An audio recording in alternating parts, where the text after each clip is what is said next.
कर रहे हैं, आपने ट्रैवल किया हो, आपने रिलोकेशन किया हो टेम्पररी, उस पर हो सकता है। और अब मैं बीजेपी के महामूर्खों को कहूंगी, निकिता बियर का एक अकाउंट है प्रोडक्ट हेडेक्स के, उनका जाकर ट्वीट पढ़ लें। उनका कहना है कि हमने एक प्रोडक्ट नया लॉन्च किया था, अलग अलग जगहों में लोगों को दिक्कतें आ रही हैं, ये ग्लिच है और हम ग्लिच को रिजॉल्व करने की कोशिश कर रहे हैं। जब हमने एक्स से बात करी, उन्होंने कहा आप लोग के ऐसे कोई अकाउंट है तो हमें जरूर भेजिए, ये प्रोडक्ट की वजह से ग्लिच आया है। यानी बीजेपी आरोप लगा रही है कि यह सब गंभीर साजिश का हिस्सा है, कांग्रेस कह रही है यह टेक्निकल ग्लिच का हिस्सा है। बीजेपी का आरोप है कि एक्स सोशल मीडिया पर जो कांग्रेस समर्थित इकोसिस्टम है, जिसमें कई इन्फ्लुएंसर भी शामिल हैं, उनके अकाउंट विदेश से चल रहे हैं। बीजेपी प्रवक्ता संबित पात्रा ने कुछ इन्फ्लुएंसर्स के नाम भी लिए। संबित पात्रा ने कहा कि ऑल्ट न्यूज यूएस बेस्ड है, द कारवां इंडिया का अकाउंट अमेरिका से जुड़ा है, निधि सिंह राठौर का अकाउंट वेस्ट एशिया बेस्ड है और कुछ अकाउंट पाकिस्तान और बांग्लादेश बेस्ड है। संबित पात्रा ने आरोप लगाया विदेशों से बैठे बैठे सोशल मीडिया पर पीएम मोदी को बदनाम करने और राहुल गांधी की इमेज को चमकाने का एजेंडा चलाने का। विदेशों से राहुल गांधी को पीएम बनाने वाले पोस्ट होते हैं, यह उन्होंने आरोप लगाया। सुनिए संबित पात्रा क्या और आरोप लगा रहे हैं, फिर आपको बताता हूं कांग्रेस और क्या सबूत दे रही। आरुषि राजपूत है सऊदी अरबिया से, ये देखिए राहुल गांधी जी को प्रमोट कर रही हैं। राहुल गांधी पीएम बने, उसके लिए सिंगापुर से भरसक कोशिश कुछ लोग कर रहे हैं। वोटर हम राहुल के साथ कहां से, ये वेस्ट एशिया से है, यहां पर तो कोई है नहीं साथ में, तो वेस्ट एशिया से ही ढूंढा है साथ। West Asia, Pakistan, Singapore, Bangladesh, यहां से लोग साथ दे रहे हैं राहुल गांधी का। बीजेपी सबूतों के साथ आरोप लगा रही है, कांग्रेस सबूतों के आधार को ही गलत बता रही है। इस सियासी लड़ाई में बीजेपी यह भी दावा कर देती है कि खुद कांग्रेस और उनके नेताओं के ट्विटर वाले सोशल मीडिया अकाउंट विदेशों से चल रहे हैं, जबकि बीजेपी के ट्विटर अकाउंट लोकेशन भारत में। सुनिए संबित पात्रा क्या कह रहे हैं और कांग्रेस इसका जवाब क्या दे रही है। आप देखिए, ये भारतीय जनता पार्टी का एक्स का अकाउंट है। उस लोकेशन का नाम आप नीचे देखिएगा तो भारत मां का नाम आता है, इंडिया। आदरणीय पवन खेड़ा जी कांग्रेस के बड़े नेता हैं। Account based in United states. दूसरा अकाउंट है Maharashtra Congress, account based in Ireland. Account based in Ireland, आप चिंता करिए, मैंने अभी जाके देखा तो इन्होंने आयरलैंड को अब चेंज करके इंडिया कर दिया है, मगर जिस समय यह ऑप्शन शुरू हुआ, जिस समय यह विषय आया, उस समय अकाउंट बेस्ड इन आयरलैंड था। चोरी पकड़ी गई, अभी चेंज किया गया है। तीसरा अकाउंट जो मुझे दिया गया है वो हिमाचल कांग्रेस का है, connected via Thailand Android app. Account based in India है मगर connected via Thailand Android app है। बीजेपी को क्या चवन्नी बराबर भी अकल नहीं रह गई है अब।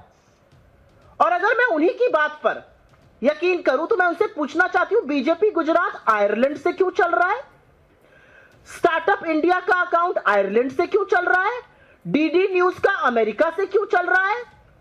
जो 40 रुपए पर पेट्रोल कराने वाले श्री उनके इतने बड़े समर्थक हैं, उनका अकाउंट नॉर्थ अमेरिका से क्यों चल रहा है? उनके तमाम फर्जी समर्थक जो लोग हैं, उनके किसी के अकाउंट साउथ अफ्रीका से चल रहे हैं, कोई साउथ अमेरिका से चल रहे हैं। मोदी जी की अपने साथ डीपी पर लगाने वाले लोगों के अकाउंट मलेशिया से चल रहे हैं। और तो और राष्ट्र मित्र मोदी जी के जिगर के टुकड़े अडानी ग्रुप का अकाउंट जर्मनी से चल रहा है। कैसे चल रहा है? ये लोग राष्ट्रद्रोह क्यों कर रहे हैं? क्या बीजेपी इस बात का जवाब दे सकती है? महामूर्खता की दलीलें, मुद्दों से भटकाने का प्रयास है ये। यानी बीजेपी के आरोपों को कांग्रेस सिरे से खारिज कर रही है, लेकिन कांग्रेस इस बात को कैसे झुठला सकती है कि नेता विपक्ष राहुल गांधी पर आरोप लगते रहे हैं कि वो विदेश जाकर देश की संस्थाओं को बदनाम करते हैं। यह बात किसी से छिपी नहीं है कि राहुल गांधी पर आरोप लगे कि वो दूसरे देशों से भारत में दखल के लिए कह चुके हैं। यह बात भी ऑन रिकॉर्ड है कि राहुल गांधी विदेश जाकर यह दुष्प्रचार भी कराए कि भारत में तो सिखों को गुरुद्वारे में जाने, कड़ा और पगड़ी पहनने का अधिकार नहीं है। क्या यह भी इत्तेफाक है कि नेपाल में जिंजी क्रांति के बाद राहुल गांधी अचानक से जिंजी रटने लगे? और आप राहुल गांधी और पीएम मोदी की अप्रोच का फर्क देखिए। एक तरफ राहुल गांधी जिंजी को उकसाने वाले बयान देते हैं, दूसरी तरफ पीएम मोदी जिंजी को प्रेरित करते हैं, उनके अच्छे काम की तारीफ करते हैं। पीएम मोदी ने तो देश के युवाओं के लिए अवसरों के दरवाजे खोल दिए। Space sector, energy sector, startup, अगर आप में टैलेंट है तो नरेंद्र मोदी मौका देने के लिए बैठे। पीएम मोदी कह चुके हैं कि चिप से लेकर शिप तक सब भारत में बनेगा। ये कौन बनाएगा? जेनजी ने बनाएगा। आज ही पीएम मोदी ने भारत के पहले प्राइवेट ऑर्बिटल रॉकेट विक्रम-1 को दुनिया के सामने रखा। रॉकेट को private space company Skyroot aerospace ने बनाया है। पीएम ने रॉकेट के अलावा कंपनी के नए इंफिनिटी कैंपस का भी इनॉग्रेशन किया। इस मौके पर पीएम मोदी ने देश के जेनजी को लेकर क्या कहा है, सुनना चाहिए आपको एक बार। आज ये जेनजी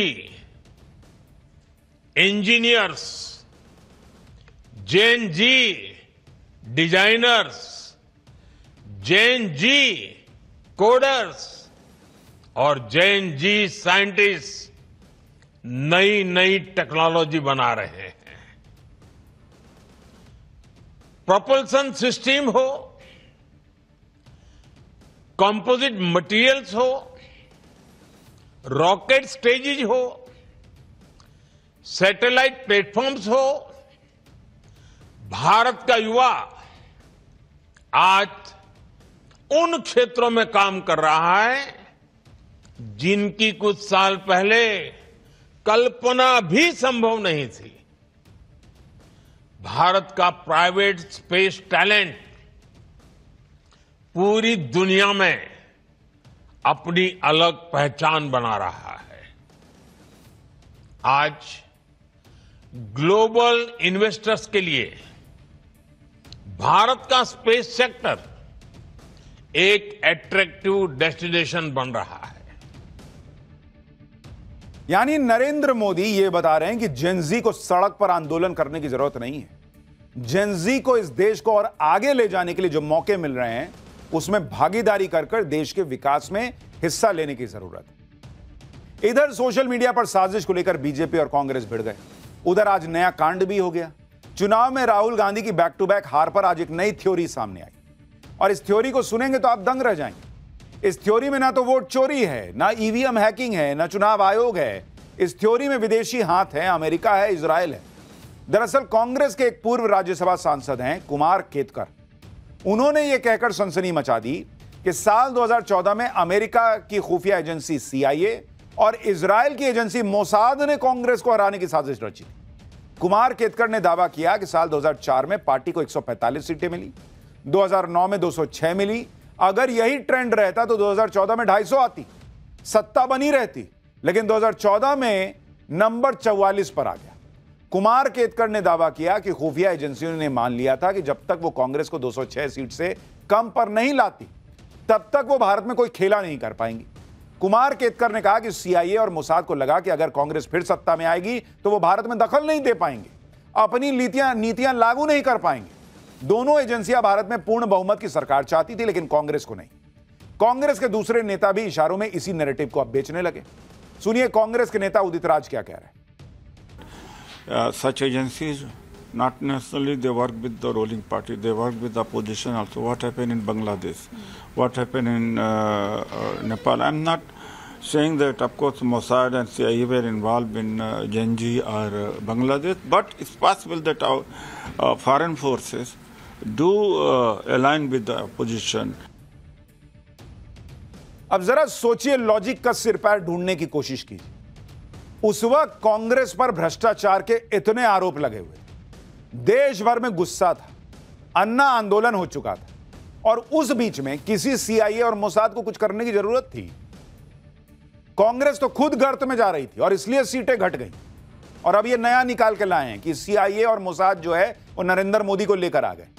वो नरेंद्र मोदी जो ना अमेरिका की सुन रहे हैं ना किसी और की सुन रहे हैं, उनको लेकर आए। इस वक्त कांग्रेस में बिहार चुनाव को लेकर मंथन होना चाहिए, लेकिन कांग्रेस के नेता 2014 की हार से बाहर नहीं निकल पा रहे। राहुल गांधी की हार का ठीकरा CIA और मोसाद पे फोड़कर कुमार केतकर अपनी पार्टी को फंसा चुके, क्योंकि साल 2014 में तो सिस्टम भी राहुल गांधी का था, सरकार भी राहुल गांधी की थी। तो सवाल उठेंगे कि अगर कोई कथित विदेशी साजिश हुई तो यूपीए सरकार क्या कर रही थी? सो रही थी, जैसे आतंकी धमाकों के वक्त सोई रहती थी, और अब 11 साल बाद जाके खुलासा कर रहे हैं।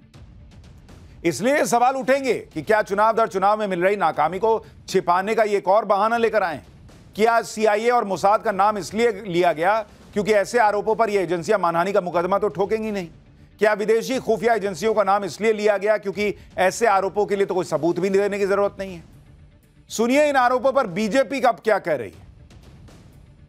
क्या उस प्रकार कांग्रेस पार्टी की सरकार 2014 से पहले घोड़े बेच के सो रही थी? सरकार में तो वही थे।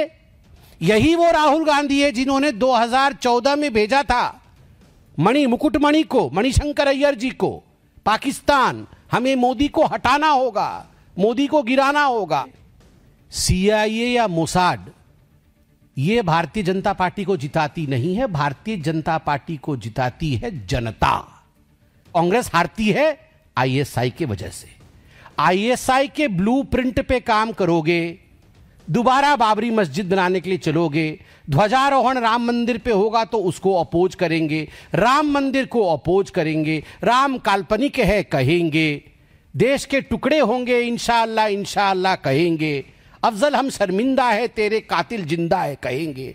अगर ISI के यही एजेंडे पर कांग्रेस पार्टी चलेगी तो आपको क्या लगता है कांग्रेस पार्टी आगे बढ़ेगी? अभी तो 6 सीट आई हैं, आप देखते जाइए अगले चुनाव में क्या होने वाला है। अभी तो ऑटो में बैठ के भी जा सकते हैं, स्कूटी लायक भी नहीं रहेंगे। संबित पात्रा कह रहे हैं 6 सीट आई है, मतलब 6 लोग ऑटो में बैठ सकते हैं, थोड़ा घस को कर। अगली बार स्कूटी पे जाने लायक भी नहीं बचे, क्योंकि ट्रिपल लोडिंग करेंगे तो चालान कटेगा। कांग्रेस के पूर्व सांसद के खुलासे पर बीजेपी यह भी कह रही है कि ऐसे साजिश तो पीएम मोदी के खिलाफ भी हो चुकी है, बाहरी तंत्र उन्हें भी हटाने में लगा था और 2024 के लोकसभा चुनाव के वक्त ऐसी बातें भी उठी थी। लेकिन अगर ऐसी साजिश हुई भी थी तो यह साजिश नरेंद्र मोदी को प्रधानमंत्री बनने से नहीं रोक पाई। सुनिए केंद्रीय मंत्री पंकज चौधरी क्या दावा कर रहा है। अब ये मैं कहूं कि बाहरी तंत्र लगे थे मोदी जी को हटाने में, पूरी बाहरी तंत्र कहीं ना कहीं। देखिए नरेंद्र मोदी जिस तरीके से भारत को लेकर किसी से भी भिड़ जा रहे हैं, उनके खिलाफ साजिशें तो चल रही हैं। मुझे याद है जब 2024 के चुनाव के पहले मैंने प्रधानमंत्री नरेंद्र मोदी का इंटरव्यू किया था, उसमें भी उन्होंने कहा था कि एक पूरा इकोसिस्टम लगा हुआ है भारत को हिला देने में। लेकिन नरेंद्र मोदी को हिलाना आसान नहीं है बॉस, क्योंकि नरेंद्र मोदी का डायरेक्ट कनेक्ट पब्लिक से, उनकी मेहनत की सानी नहीं है, वो एक दिन काम छोड़कर बैठने वालों में से नहीं है। और इसलिए ये इतना षड्यंत्र, बीच में आपने देखा होगा सोशल मीडिया पे बहुत चला था, नरेंद्र मोदी जब पुतिन की गाड़ी में बैठे थे, सोशल मीडिया पे चला कि नरेंद्र मोदी को मारने की साजिश रची गई थी। अब उसका सच कोई नहीं जानता और ना कभी उसका सच सामने आएगा। ऐसी बातें जो है वो खुल के नहीं कही जाती या नहीं सामने आ पाती। लेकिन नरेंद्र मोदी जिस तरीके से आर्म्स लॉबी से भिड़ने से लेकर तरह तरह की लॉबी से भिड़ रहे हैं, देश के लिए भिड़ रहे हैं, आम लोगों के लिए भिड़ रहे हैं, चैलेंजेस तो उनके सामने हैं बॉस। लेकिन मोदी चैलेंजेस से भी भिड़ जाते हैं।